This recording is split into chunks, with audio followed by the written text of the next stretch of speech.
এই মোল্লা মৌলবী দেখলে সবাই তো মস্কারি করতে চায়, সবাই টিটকারি মারে, হায় হায় বলে মোল্লার দৌড় নাকি মসজিদ পর্যন্ত। এই টিটকারি মারে, মোল্লার দৌড় মসজিদ পর্যন্ত, খায় দায় ঘুমায়, আর মসজিদে গিয়ে আজান দেয়। সরকারের হোটেলে খায়, মসজিদে আজান দেয়, কয় মোল্লার দৌড় মসজিদ পর্যন্ত। টিটকারি করে, মস্কারি করে, মোল্লাকে তুচ্ছ তাচ্ছিল্য করে, আলেমকে যে তুচ্ছ তাচ্ছিল্য করে তার ঈমান থাকতে পারে না। কারণ আলেমকে তুচ্ছ তাচ্ছিল্য করার স্বভাব হলো যারা আবুল আহাব মার্কা, তারাই আলেমদেরকে তুচ্ছ তাচ্ছিল্য করে। ঠিক না বেঠিক কথা বলে? আলেমকে তুচ্ছ তাচ্ছিল্য করা যাবে না বলে মোল্লার দৌড় মসজিদ পর্যন্ত। এই কথা যদিও মস্কারি করে বলে, কথা সত্য।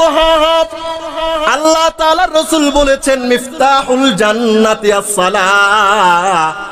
আমি আপনাদেরকে জিজ্ঞেস করতে চাই, সবাই জান্নাতে যেতে চাই তো?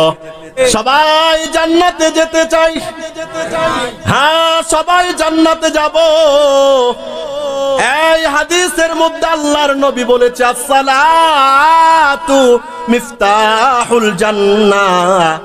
জান্নাতে যেতে চাও মুসলমান? বলে হ্যাঁ। তাহলে জান্নাতে যাওয়ার জন্য 1 নম্বর কাজ নামাজ পড়া। এই নামাজ কোথায় পড়বা? মসজিদের মতো শ্রেষ্ঠ জায়গা পৃথিবীর আর কোথাও নাই।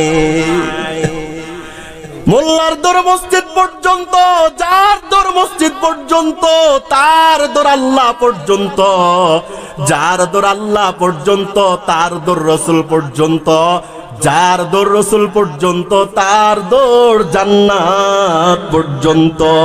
চিল্লা বলো সুবহানাল্লাহ। তুমি টিটকারি করো, মস্কারি করলা কেন? এক ওয়াক্ত নামাজ পড়ো না, আল্লাহকে ডাকো না, আল্লাহকে চিনো না, আর মরার পরে একটা গরু জবাই করাই দিলে যদি জান্নাতুল ফেরদাউস পাওয়া যায়, এই নিমুখ হারাম। মুহাম্মদুর রাসূলুল্লাহ সাল্লাল্লাহু আলাইহি ওয়াসাল্লাম নামাজ পড়তে পড়তে পাও কেন ফুলিয়ে ফেলেছেন? ঠিক না বেঠিক কথা বলে?